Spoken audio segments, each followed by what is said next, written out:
말씀 보겠습니다. 사도행전 21장 17절에서 26절까지 합독하겠습니다. 예루살렘에 이르니 형제들이 우리를 기꺼이 영접하거늘 그 이튿날 바울이 우리와 함께 야고보에게로 들어가니 장로들도 다 있더라. 바울이 무난하고 하나님이 자기의 공사로 말미암아 이방 가운데서 행한 일을 낱낱이 보아니 저희가 듣고 하나님께 영광을 돌리고 바울더러 이르되 형제여 그대도 보는 바에 유대인 중에 믿는 자 수만 명이 있으니 다 율법에 열심 있는 자라. 네가 이방에 있는 모든 유대인을 가르치되 모세를 배반하고 아들들에게 할례를 하지 말고 또 규모를 지키지 말라 한다함을 저희가 들었도다. 그러면 어찌할꼬 저희가 필연 그대에 온 것을 들으니 우리의 말하는 이대로 하라. 서원한 네 사람이 우리에게 있으니 저희를 데리고 함께 결례를 행하고 저희를 위하여 비용을 내어 머리를 깎게 하라. 그러면 모든 사람이 그대에게 대하여 들은 것이 헛된 것이고 그대도 율법을 지켜 행하는 줄로 알 것이라. 주를 믿는 이방인에게는 우리가 우상의 제물과 피와 목매여 죽인 것과 음행을 피할 것을 결의하고 편지하였느니라 하니 바울이 이 사람들을 데리고 이튿날 저희와 함께 결례를 행하고 성전에 들어가서 각 사람을 위하여 제사 드릴 때까지의 결례에 만기된 것을 고하니라. 아멘. 기도하겠습니다. 주님, 오늘 이 시간에도 우리의 마음을 붙잡아 주셔서 십자가의 도를 알게 하시고 하나님께서 이루시는 이 큰 일이 무엇인지를 믿고 받아들이는 시간이 되게 해 주시옵소서. 사람 속에 있는 모든 고정관념이 얼마나 무서운지를 깨닫고 알게 하셔서 불쌍히 여기소서 하는 고백이 터져나올 수 있도록 인도해 주시옵소서. 오직 이 시간에 주님만 믿게 하시고 주님만 찬양할 수 있도록 역사해 주시옵소서. 예수 그리스도의 이름으로 기도합니다. 아멘. 오늘 사도행전 제21장 17절에서 26절에 있는 말씀을 통해서 배려와 타협의 차이라는 제목으로 말씀을 증거하겠습니다. 오늘 내용은 이제 바울이 드디어 예루살렘에 입성하는 내용부터 기록이 되어 있습니다. 바울 사도가 예루살렘에 가면 이제 붙잡혀서 이방인의 손에 넘겨지려는 그 성령의 계시를 받고도 예루살렘으로 올라간 것입니다. 왜냐하면 주님의 뜻이기 때문에 마땅히 미리 알게 하신 것을 피하라고 한 것이 아니고 그 길이 고난의 길일지라도 십자가를 짊어지고 앞으로 갔던 것입니다. 그런데 이제 오늘 읽은 본문에서 이제 17절 앞부분에 보니까 이제 형제들이 우리를 영접했다 하는 내용이 나와요.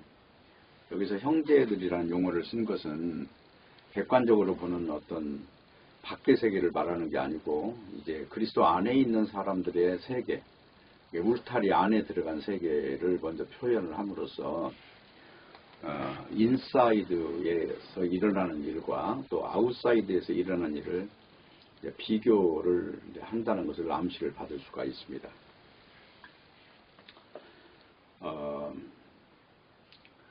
그래서 이제 오늘 내용은 이제 이 안에서 사도 바울을 이해하는 이제 그 무리가 있고요. 또 사도 바울의 세계를 다 이해를 못하는 사람들이 있어요.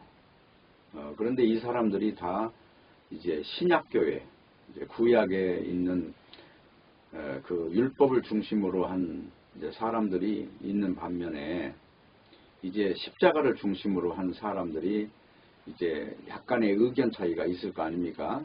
이제 이런 곳에 지금 바울이 와서 선교 보고를 하는 거예요. 그 내용이 이제 17절부터 20절까지인데 한번 읽어보겠습니다. 다시. 예루살렘에 이르니 형제들이 우리를 기꺼이 영접하거늘 이튿날 바울이 우리와 함께 야고보에게로 들어가니 장로들도 다 있더라. 그래서 여기 장로들은 야고보라든가 그 당시에 이제 신앙이 먼저 든 사람들을 말하는 것입니다. 성경을 가르칠 수 있는 사람들, 십자가를 다 믿은 사람들이라고 말할 수 있어요. 십자가의 도를 모르는 사람이 장로가 될 수는 없으니까 여기서 장로는 교회의 그 인도자라 하는 것입니다. 그래서 먼저 장로라는 용어를 이제 정리를 하고 오늘 이 설교를 들어야 되는 것입니다. 20절을 보면은 저희가 듣고 하나님께 영광을 돌렸다 그래요. 근데 그 내용은 뭐를 어떻게 해서 하나님께 영광을 돌렸냐 하면 19절 내용 때문이에요. 바울이 문안하고 하나님이 자기의 봉사로 말미암아 이방 가운데 하신 일을 고했다 그래요. 그러니까 하나님이 사도 바울을 이제 봉사자로 쓴 내용을 지금 말하는 거예요. 그러니까 이방 가운데 일어난 일, 에베소 교회, 빌립보 교회, 무슨 데살로니가 교회, 베레아 교회 이런 데서 일어난 일들이 있을 거 아니에요. 그런 것들을 차례대로 이제 고하니 그들이 이 선교 보고를 듣고 하나님 감사합니다. 하나님께서 하신 일입니다 하고 하나님께 영광을 돌렸다는 거예요. 사도 바울아 네가 한 일이야 이게 아니라 이 모든 일은 하나님이 하신 일이야 이렇게 이제 태도를 취했다는 것은 하나님께만 모든 열쇠가 있고 그분에게만 모든 과정이 있다는 것이죠. 여기서 사람들은 빠지는 거예요. 언제나 봉사자라고 하는 존재들은 하나님께서 하신 일에 대한 어떤 객관적 시선을 갖는 존재들이라 하는 것입니다. 그런데 이제 여기서 하나님께 영광을 돌리고 나서 바울에게 이제 뭐라고 말을 하냐면 형제여, 여기서 형제여 그 말은 너나 나나 똑같은 존재여 이 말이에요. 그러니까 한 몸이 됐을 때 부르는 용어란 말입니다. 그러니까 지금 그리스도 안에 있는 사람이 그리스도 밖에 있는 사람을 형제라고 부르는 적은 없어요. 다 의인이라고 말해요. 예를 들면 바리새인들을 향해서 의인이라고 그러고 회개한 예수 그리스도의 그 진리의 말씀을 수용한 사람들을 형제여라고 한다 하는 것입니다. 그런데 이제 여기서 뭐라고 하느냐면요. 유대인 중에 믿는 자 수만 명이 있는데 다 율법에 열심히 있는 자라는 것입니다. 율법이라고 하는 것을 중심으로 평생 동안 살아온 사람들이고 거기에 그 율법을 지키고 율법을 가진 사람으로서 그 자긍심이 있고 그것을 그 삶의 어떤 의미로 생각하는 존재들이 이제 많이 있는데 그런데 이제 21절에 보면 이런 내용이 나와요. 네가 이방에 있는 모든 유대인을 가르칠 때 그러니까 이 가르친 내용이 이제 그 에베소서나 빌립보서나 골로새서나 이런 데 보면 나와 있어요. 대표적으로 골로새서 2장 같은 데 보면 율법이라고 하는 건 예수 그리스도의 십자가로 패했다고 말을 해요. 율법이라고 하는 것의 정체는 십자가를 말하고 있는 것이다. 이렇게 지금 정의를 하고 있다는 거예요. 그러니까 율법이라고 하는 것은 갈라디아서에 보면 예수 그리스도를 믿는 과정에서 있어야 되는 하나의 몽학선생이라고 표현을 합니다. 몽학선생이라는 것은 높은 학교를 갈 때 그 중학교를 간다면 초등학교 선생님을 몽학선생이라고 한다는 거예요. 대학교를 간다면 대학교 이전에 다닌 선생님을 몽학선생이라고 한다는 것입니다. 그러니까 율법을 제대로 알면은 반드시 십자가를 알게 된다는 것입니다. 예를 들면 무슨 제사를 지낸다, 양을 죽이고 소를 죽이고 하는 것도 결국은 예수님이 십자가에 죽는 십자가 죽음을 예표하는 것이다. 이렇게 봐야 율법을 제대로 본다는 것입니다. 그런데 지금 여기에 유대인에서 개종한 유대교에서 그리스도교로 개종한 사람들이 있는데 그들이 전부가 지금 믿는 사람들은 아니라는 것이에요. 그 중에 일부는 믿는 사람이지만 일부는 또 아직도 연약한 존재라고 하는 것이에요. 아직도 육에 속한 존재라고 하는 것이에요. 그런 상황에 지금 처한 것입니다.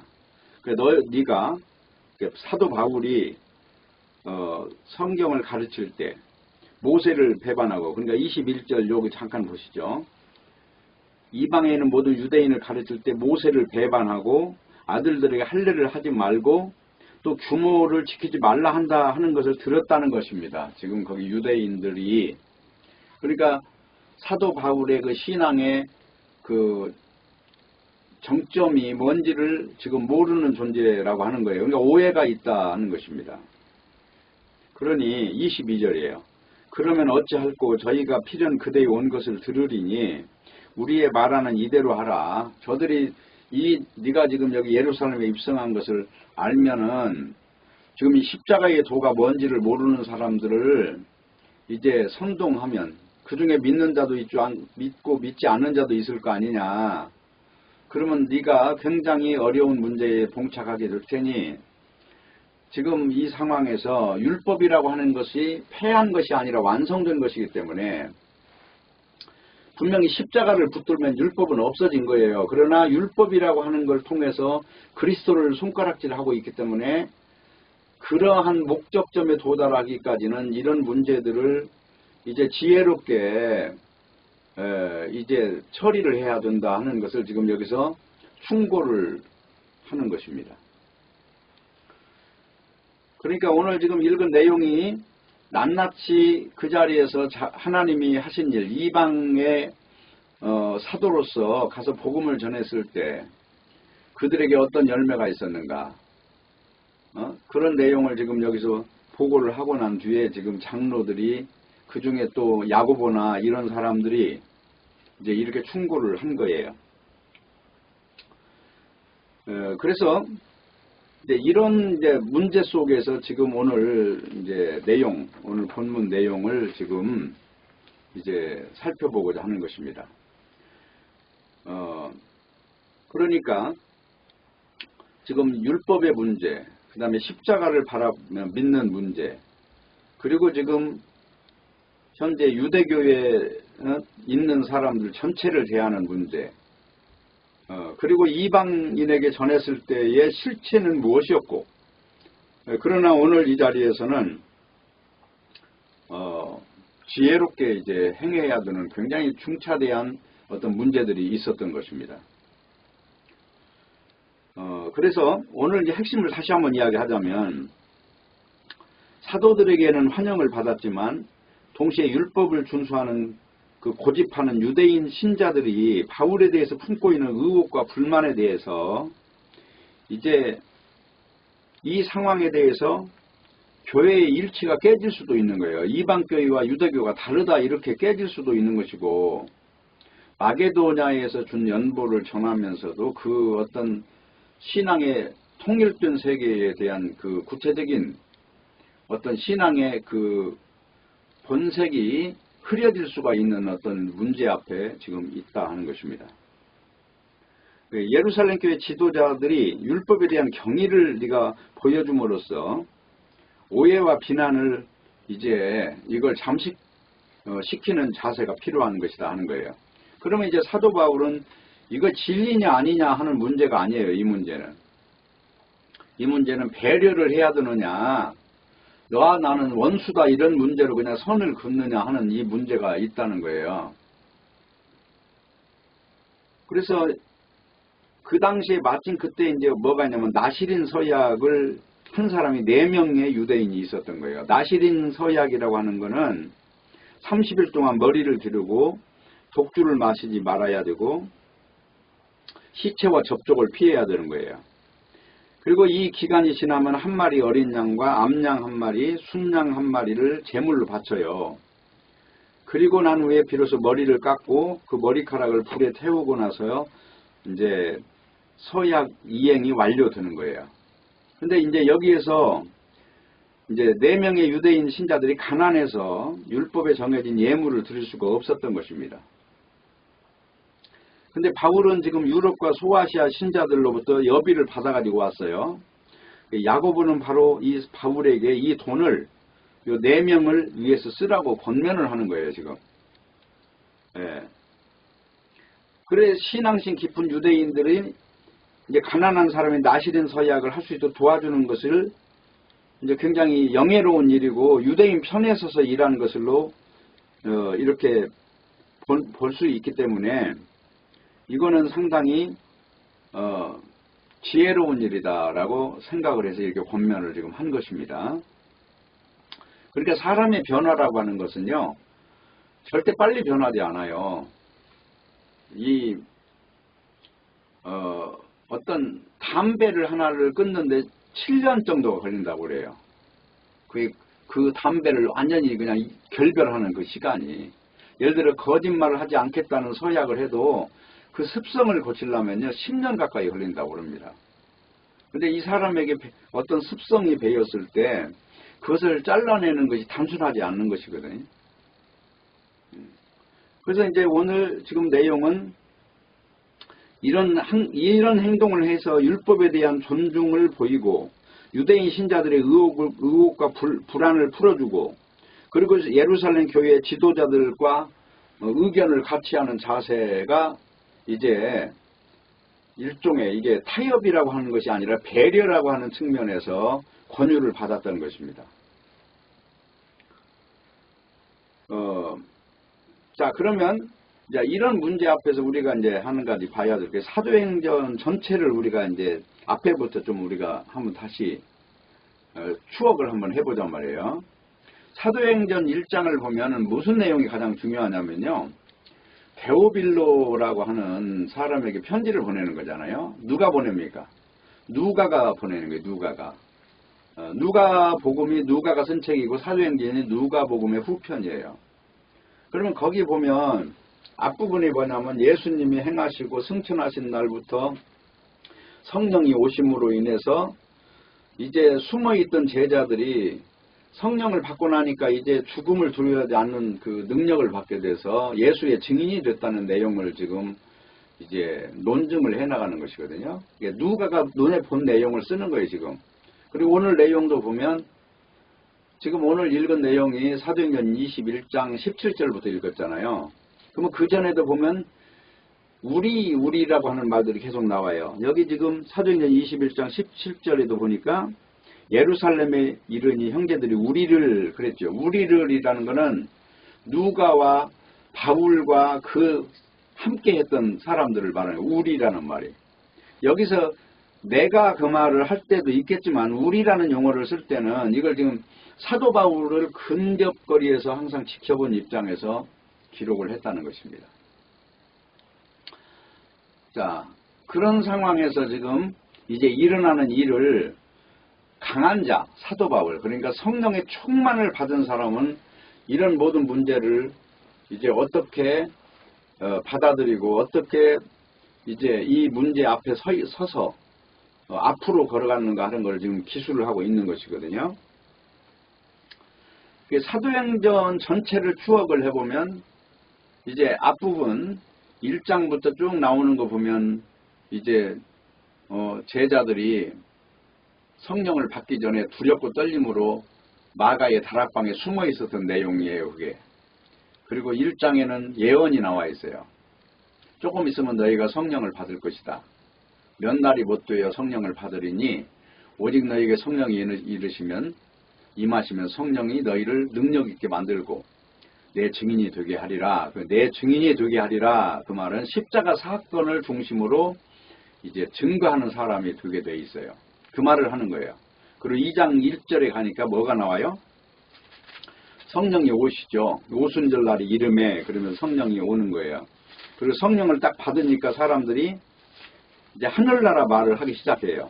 2장에 딱 보면은 4절을 보면 저희가 다 성령의 충만을 받고 성령이 말하게 하심을 따라 다른 방언으로 말하기를 시작하니라 그랬어요. 여기서 다른 방언이라고 하는 것은 땅의 소리가 아니고 영적 이야기를 하는 거고 하늘 이야기를 하는 것입니다. 그러면서 하나님의 큰 일을 지금 말을 해요. 그 내용이 2장 11절이에요. 그레데인과 아라비아인들이라 우리가 다 우리의 각 방언으로 하나님의 큰 일을 말함을 듣는도라. 하나님의 큰 일은 예수님이 십자가에 죽으심으로 사망 권세를 이긴 내용이고 부활을 함으로써 죽음이라고 하는 것이 이 하나님의 큰일 앞에서 무릎을 꿇은 사건을 지금 증거하는 것이다 말입니다. 그러면서 이게 증거를 하게 되면 여기 19절처럼 되는 거예요. 또 내가 위로 하늘에서는 기사와 아래로 땅에서는 징조를 베푸리니 곧 피와 불과 연기로다. 예, 하나님의 성령을 받은 사람은 피와 불과 연기를 증거해요. 피라고 하는 거는 저주예요. 불은 뭐예요? 소멸하는 거예요. 연기는 뭡니까? 이 저주받는 땅이 얼마나 고통스러운가 하는 그 현상에 대해서 증거하는 것이거든요. 이게 성령이 임한 사람의 특징이에요. 절대 이 땅을 축하할 수가 없어요. 왜 그럽니까? 선악과 아래에 있는 존재들의 그 비명소리가 들리기 때문에 그것을 좋게 말할 수 없다. 반드시 피와 불과 연기라고 하는 거예요. 피는 십자가의 피라고 하는 것도 굉장히 중요한 증거의 핵심이 되지만 땅에 있는 인간들이 아주 피를 흘리고 있는 이 모습과 중첩되는 거거든요. 다 십자가 안에서는 죽음과 삶이기 때문에, 생명이기 때문에 그 양자 간의 이야기가 진행이 되는 거예요. 선악과를 먹고 나면 죽음이 왔죠. 그 죽음 저주, 그걸 성경에서는 문둥병이라도 표현도 하고, 그리고 여기 소돔성이 막 불바다가 되는 걸로 표현도 하고 다 그러잖아요. 이게 하나님이 진노하시는 현장을 표현할 때 지금 이런 것을 표현한다는 것입니다. 그런데 여기 2장 22절을 보면 이스라엘 사람들아 이 말을 들으라. 너희도 아는 바에 하나님께서 나사렛 예수로 큰 권능과 기사와 표적을 너희에게 베푸사 너희 앞에서 그를 증거하였느니라. 그런데 그 뒤에 보면 법 없는 자들의 손을 빌어서 죽였다. 근데 하나님이 살려버리셨으니 그 내용이 이거잖아요. 24절. 하나님께서 사망의 고통을 풀어 살리셨으니 이는 그가 사망에 매여 있을 수 없음이라. 이게 하나님의 능력이라는 거예요. 이게 하나님의 큰 일인 것이고 사망에서 풀어 살려버린 이 일을 하나님의 큰 일이라고 증거하는 거예요. 그러니까 설교라고 하는 것은 결국은 십자가의 도예요. 고린도전서 1장에 보면 십자가의 도가 멸망하는 자들에게 미련하지만 구원하는 우리에게는 하나님의 능력이라고 그러잖아요. 유대인에게는 거리끼는 것이요 헬라인에게는 미련한 것이요 구원하는 우리에게는 그게 하나님의 능력이라는 거예요. 십자가의 도. 천하의 어떤 말을 해도 십자가의 도는 사망에서 풀어버리는 열쇠가 들어있기 때문에 그건 엄청난 것이라 하는 겁니다. 네? 바로 이 설교를 하는 거예요. 그러면서 뭐라고 합니까? 2장 27절. 이는 내 영혼을 음부에 버리지 아니하시며 주의 거룩한 자로 썩음을 담지 않게 하실 것이미로다.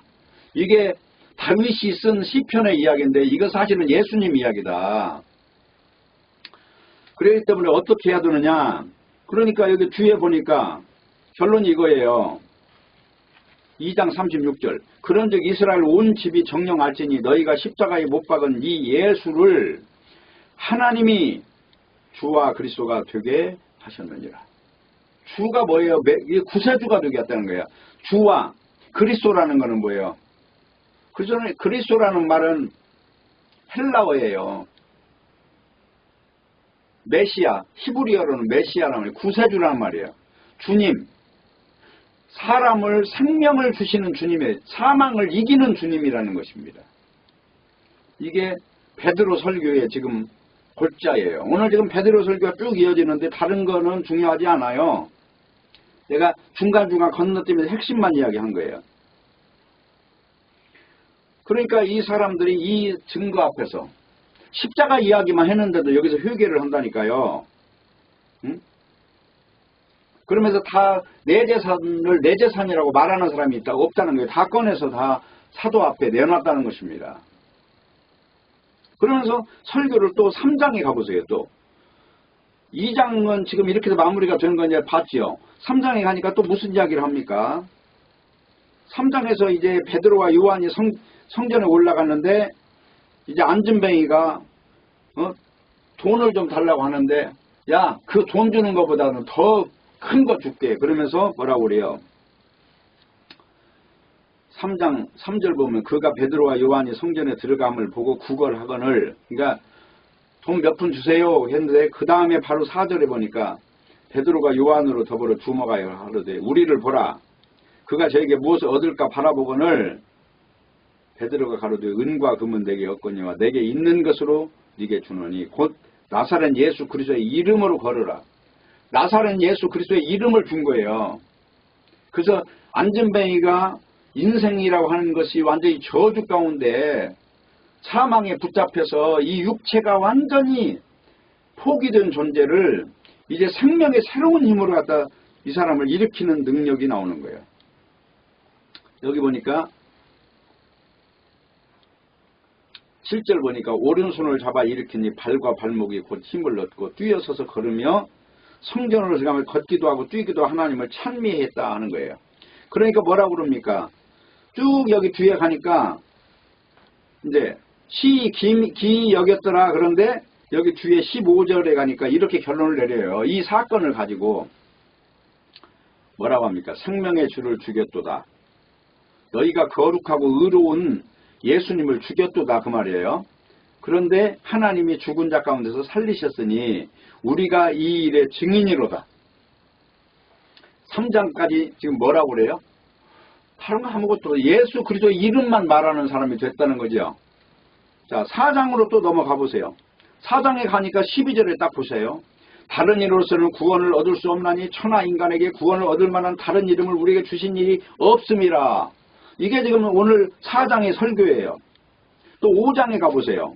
5장에 가면은 아나니와 삽비라 이야기가 나와요.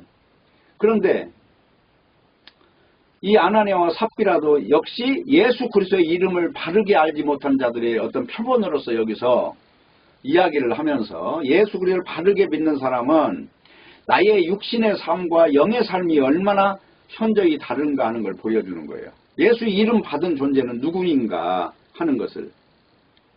그리고 여기 5장에서 핵심이 뭐냐면요. 19절이에요. 주의 사자가 밤에 옥문을 열고 끌어내어 가로되 가서 성전에 서서 이 생명의 말씀을 다 백성에게 말하라. 이거예요. 생명의 말씀은 예수님의 이야기를 하는 거예요. 이게 생명의 말씀이에요. 자, 그 다음에 여기 31절 보세요. 이스라엘로 회개께서 죄사함을 얻게 하시려고 그의 오른손으로 높이사 임금과 구주를 삼으셨느니라. 그러면서 32절에 그러잖아요. 우리는 이 일의 증인이요. 하나님이 자기를 순종하는 사람들에게 주신 성령도 그러하니라. 그러니까 이 생명의 말씀에 대해서 이 십자가의 죄사함이라고 하는 이 놀라운 세계에 대하여 죄 없는 세계라고 하는 이 어떤 굉장히 중요한 어떤 이 바꿔치기 되는 세계를 지금 말하는 거예요. 여기에 증인이라는 거잖아요. 그리고 6장에 넘어와 보세요. 6장에 넘어오면 이제 스데반 이야기가 나와요.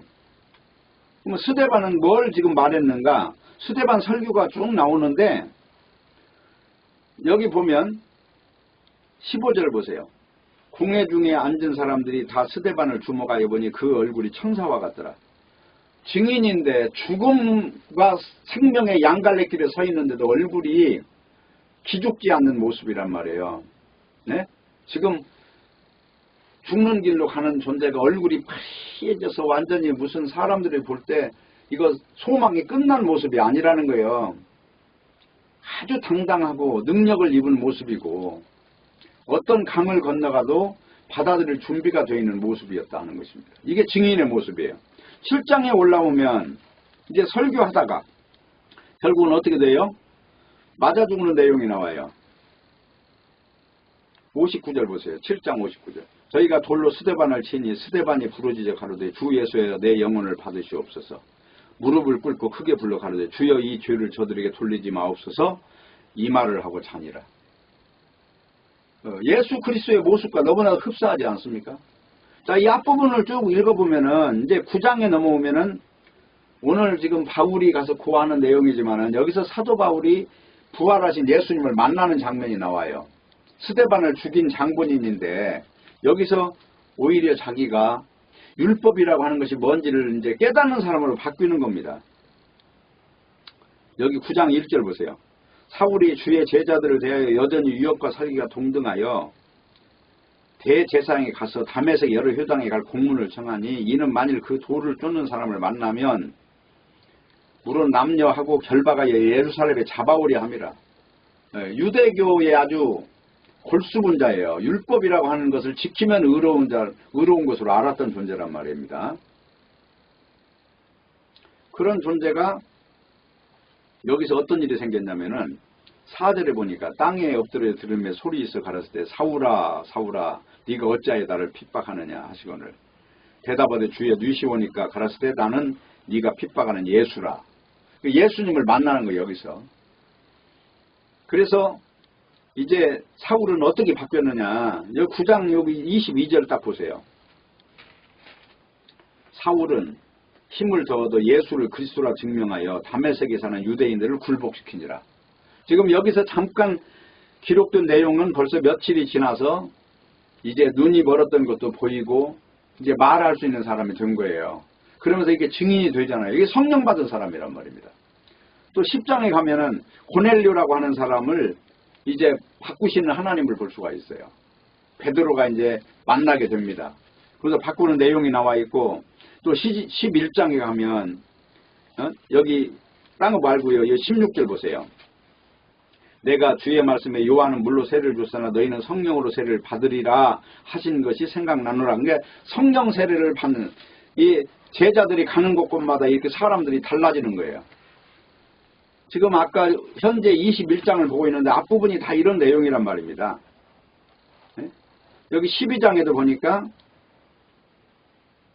베드로가 여기 14절 정도 한번 보세요. 사도행전 12장 14절. 베드로의 음성인 줄 알고 기뻐하여 문을 비쳐 열지 못하고 달려들어가 말하되 베드로가 대문 밖에 섰더라.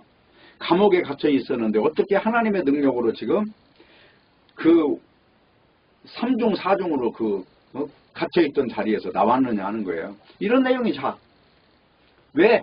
생명의 말씀을 전하게 하려고 이런 일들을 하나님이 하셨다는 거예요. 자, 그 뒤로 또 13장을 한번 보세요. 그러면 여기 뭐가 나왔냐면은 38절 보세요. 그러므로 형제들아 너희가 알 것은 이 사람을 힘입어 죄사함을 너희에게 전하는 이것이며 또 모세의 율법으로 너희가 의롭다 하심을 얻지 못하던 모든 일에도 이 사람을 힘입어 믿는 자마다 의롭다 하심을 얻는 이것이라. 이 사람이 누구냐면 예수 그리스도예요. 의의 세계. 선악과를 먹은 이 세계가 있고 선악과를 이제 먹고 일어난 모든 저주가 끝나고 이제 생명과를 먹은 존재로 바뀐 어떤 세계를 증거하게 된 것이죠. 다 이런 이야기를 지금 한단 말입니다. 14장에도 보면 22절 보면은 제자들의 마음을 굳게 하여 이 믿음에 거하라 권하고 또 우리가 하나님 나라에 들어가려면 많은 환난을 겪어야 할 것이라. 이게 이제 이고니온에서 복음을 전하고 그 다음에 이제 사도 바울이 매맞아서 성 밖에 다 끌어냈는데 또 일어나서 가서 복음을 전하면서 이렇게 증거하는 내용을 지금 말하고 있어요. 15장, 16장 계속해서 지금 바울이 지나다니는 그 이방의 세계에 복음을 증거하면서 이렇게 복음을 전했다는 겁니다. 그럼 앞에 지금 아까 말한 대로 3장부터 전했던 복음의 내용이 뭐였죠? 십자가 달린 예수님을 하나님께서 죽었는데도 죽음에 묶어놓지 않고 죽음을 이겨버린 내용이 나오잖아요. 그리고 이 죽음을 이긴 세계를 생명의 세계라고 말씀을 하고 있는 것입니다. 그렇게 해서 오늘 현재까지 지금 쭉 이어서 21장까지 온 거예요. 그리고 지금 21장에 오니까 예루살렘에 바울이 올라와서 지금 그 앞부분에 일어난 일을 지금 형제들과 함께 이제 하나님이 하신 일을 나누는 내용이 지금 나온 거예요. 여기까지가 지금 사도행전 앞부분을 우리가 추억한 내용이에요. 그러면 이제 중요한 건 뭐냐면 바울이 모세를 배반하고 아들들에게 할례를 하지 말라고 하고 이런 것이 아니라, 자, 모세를 배반하라고 한 것이 아니라 모세의 율법은 창세기, 출애굽기, 레위기, 민수기, 신명기, 모세 5경을 모세라고 해요. 그러면 모세에는 안식일을 지키고 유월절을 지키고 맥주제를 지키고 이런 지키라는 규례가 나왔을 거 아니에요.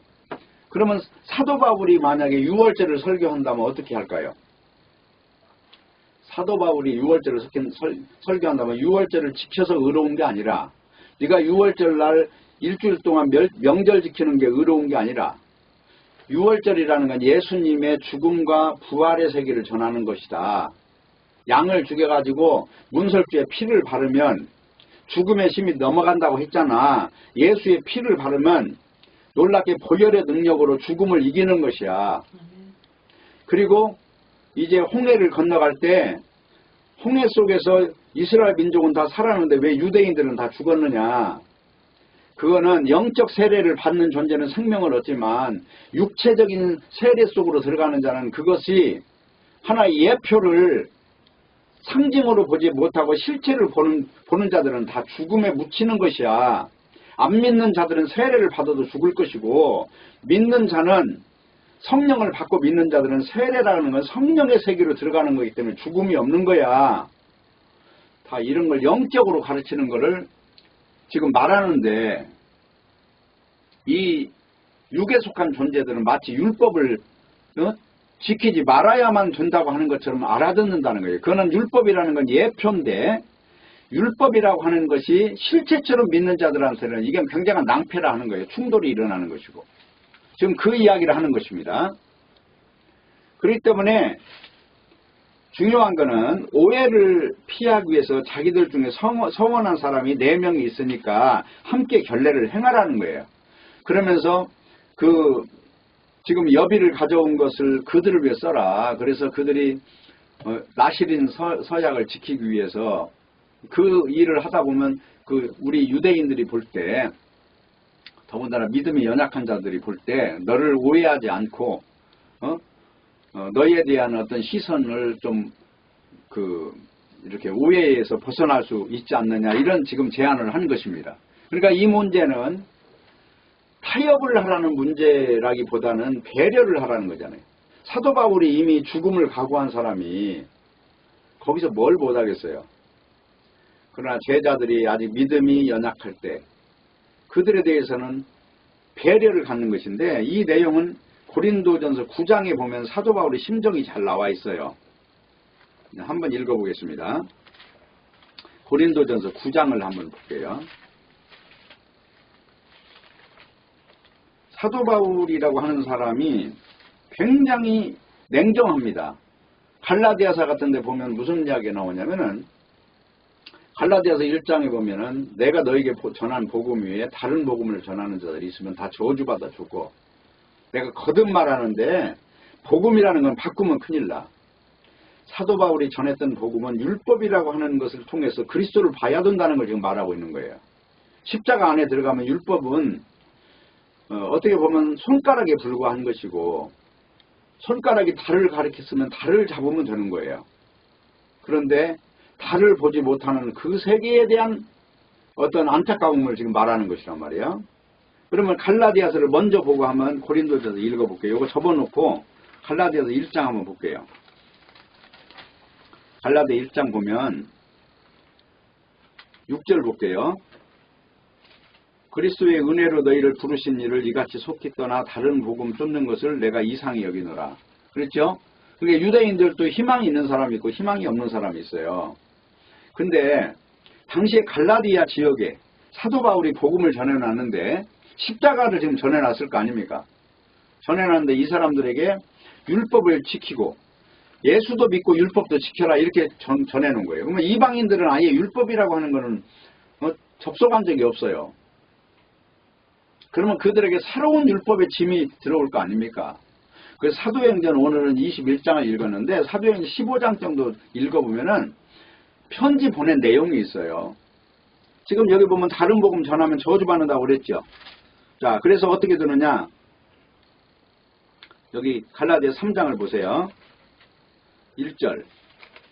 어리스도와 갈라디아 사람들아, 예수 그리스도께서 십자가에 못 박힌 것이 너희 눈앞에 밝게 보이거늘 누가 너희를 끄더냐?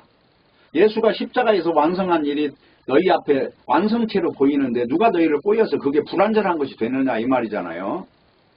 2절. 내가 너희에게 다만 이것을 알려 하노니 너희가 성령을 받은 것은 율법의 행위냐 듣고 믿음이냐? 너희가 거룩하게 된 어떤 그 능력은 어디서 왔느냐? 십자가에서 왔느냐? 율법을 행함으로 왔느냐? 이걸 지금 질문하고 있잖아요. 그렇기 때문에 율법이라고 하는 것은 여기 조금 넘겨보세요. 3장 10절 보세요. 무릇 율법 행위에 속한 자들은 저주 아래 있나니 기록된 바 누구든지 율법책에 기록된 대로 온 가지를 항상 행하지 않는 자는 저주 아래 있는 자라 하였습니다.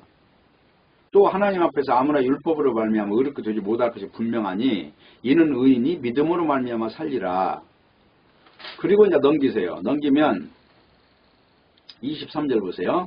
믿음이 오기 전에 우리가 율법 아래 매인받고 계시들 믿음의 때까지 갇혔느니라. 율법이 오기 전에는 어디에 있었느냐면 율법 아래 매였다는 거예요. 근데 예수가 왔다는 거잖아요. 여기 24절. 이같이 율법이 우리를 그리스도에게로 인도하는 몽학선생이 되어 우리로 하여금 믿음으로 말미암아 의롭다함을 얻게 하려 함이라. 근데 25절이 중요해요. 믿음이 오는 후로는 우리가 몽학선생 아래 있지 아니하도다. 이 몽학선생 아래 있지 않는다는 건 율법 아래 있지 않는다는 거죠. 자, 그러면 복음은 명백해요. 십자가가 복음의 전부가 맞아요. 그런데 연약한 자들에 대한 강한 자들의 태도가 있는 거예요. 그들을 그냥 무조건 칼집에서 버리는 게 아니라 그들을 시간을 기다려주고 진리에 대해서 눈이 열릴 때까지 배려를 해주는 자세가 필요하다는 걸 지금 말씀하고 있는 것입니다. 그렇기 때문에 지금 이 내용을 가지고 고린도전서를 보면 돼요. 자, 보세요. 고린도전서 9장을 보세요. 20절. 유대인들은 내가 유대인과 같이 둔 것은 유대인들을 얻고자 하며 율법 아래 있는 자들에게 내가 율법 아래 있지 아니하나 율법 아래 있는 자인 것 같이 둔 것은 율법 아래 있는 자들을 얻고자 하며 율법 없는 자에게는 내가 하나님께는 율법 없는 자가 아니요 도리어 그리스도의 율법 아래 있는 자나 율법 없는 자와 같이 둔 것은 율법 없는 자들을 얻고자 함이라. 그러니까 어떻게 했냐? 약한 자들에게는 내가 약한 자와 같이 둔 것은 약한 자들을 얻고자 하며 여러 사람에게 내가 여러 모양이 된 것은 아무쪼록 몇몇 사람들을 구원코자 함이니. 그러니까 그 사람들에 대해서 어떤 기회를 주고 배려를 함으로써 진리의 세계에 대해서 조금 더 들어올 수 있도록 기다려주고 내가 이렇게 마음을 열어주는 어떤 그런 차원인 것이지 내가 이걸 잘못된 진리와 연합한 것이 아니라는 거잖아요. 그래서 이방인의 세계에 대해서 증거했던 복음과 또 율법주의자들 앞에서 복음을 전할 때의 태도, 이것이 다 강한 자들의 모습이었다는 것입니다. 그렇기 때문에 오늘 일어난 이런 이야기들은 언제 지금 사건이냐면요. 지금 이 일이 AD 57년경 이야기예요. 지금 이게. 지금 사도행전 21장 이야기가. 그러면 이게 로마 황제인 네로 황제가 54년도에 거기에 왕자에 올랐거든요. 그때는 어떤 사고방식이 그 유대 세계에 있었냐면은 민족주의 정신이 굉장히 강했어요.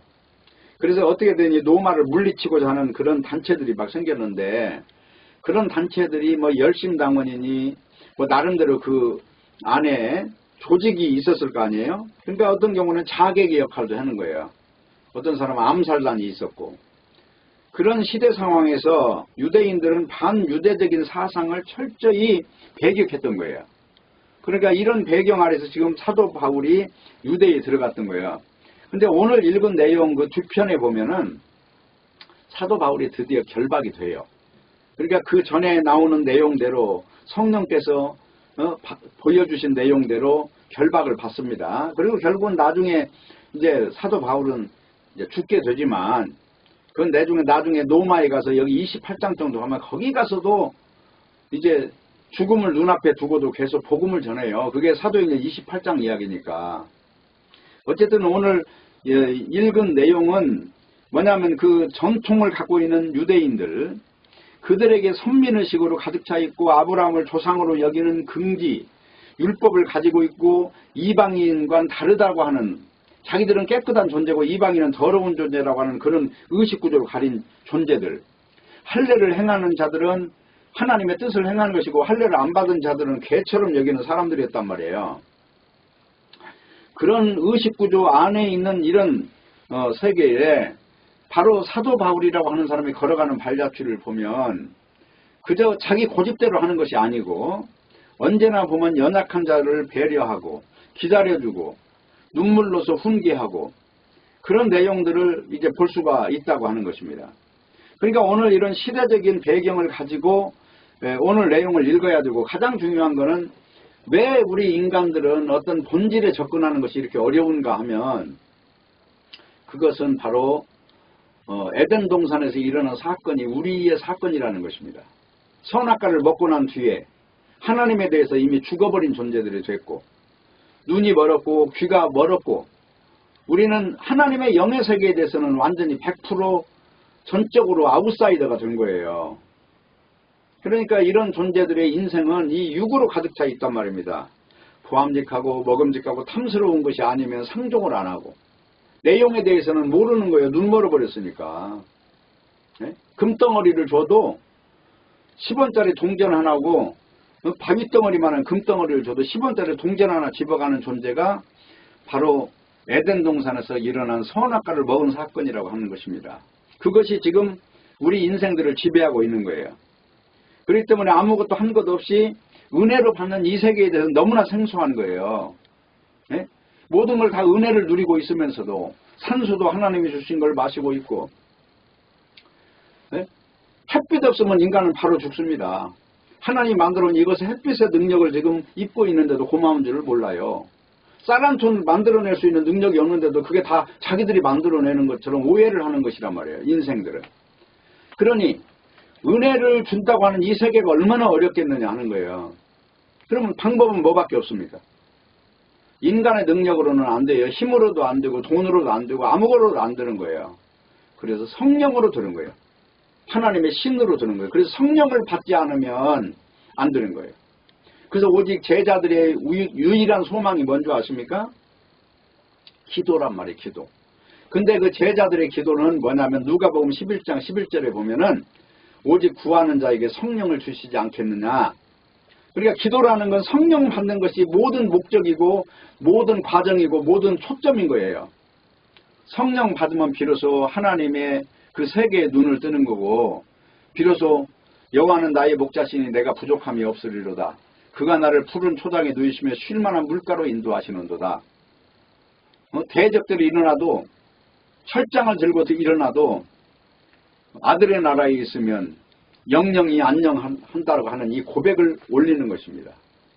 그래서 모쪼록 오늘 이 천만 가지 은혜를 받고 있으면서도 모르는 사람들은 왜 오늘 이런 사건이 벌어지는가. 오늘 내용 앞부분에 추억했을 때 쭉 보시면 군데군데 베드로 설교 또 스데반의 설교까지 봤잖아요. 보니까 다른 설교 없잖아요. 십자가에 죽은 예수를 하나님이 사망을 이기고 살리셨도다 이것이잖아요. 그래서 고린도전서 1장이 그렇게 중요하다니까요. 십자가의 도가 뭐냐? 유대인과 헬라인의 사상과 다르다는 거잖아요. 유대인은 표적이 일어나는 이것만 잡는다는 거예요. 헬라인들은요. 지식만 따라간다. 지식. 얼마나 많이 아느냐. 근데 진짜 하나님께로 온 성령 받은 자는 십자가만 잡는다는 것입니다. 고린도전서 1장을 읽으면서 말씀을 마치겠습니다. 고린도전서 1장으로 넘어가 보세요. 이렇게 나옵니다. 17절 보세요. 그리스도께서 나를 보내심은 세례를 주게 하려 하심이 아니요 오직 복음을 전케 하려 하심이니 말의 지혜로 하지 아니하면 그리스도의 십자가가 헛되지 않게 하려 함이라. 여기서 말의 지혜라고 하는 거는 한마디로 말 잘한다는 이런 것에 초점을 두는 거예요. 지식 자랑하는 거 이런 것들이에요. 다 이게. 근데 18절이에요. 십자가의 도가 멸망하는 자들에게 미련한 것이요 구원을 얻는 우리에게는 하나님의 능력이라. 그 다음에 하나 넘겨보세요. 21절. 하나님의 지혜에 있어서는 이 세상이 자기 지혜로 하나님을 알지 못하는 거로 하나님께서 전도에 미련한 것을 믿는 자들을 구원하시기를 기뻐하시다. 여기 전도에 미련한 것 이것은 체크하세요. 거기 줄치고 십자가의 도, 전도 거기다 십자가의 도라고 쓰시면 돼요. 왜 그러냐? 22절에 답이 나와요. 유대인은 표적을 구하고 헬라인은 지혜를 찾으나 우리는 십자가에 못 박힌 그리스도를 전하니. 그러죠? 그리스도를 전하니가 바로 전도예요.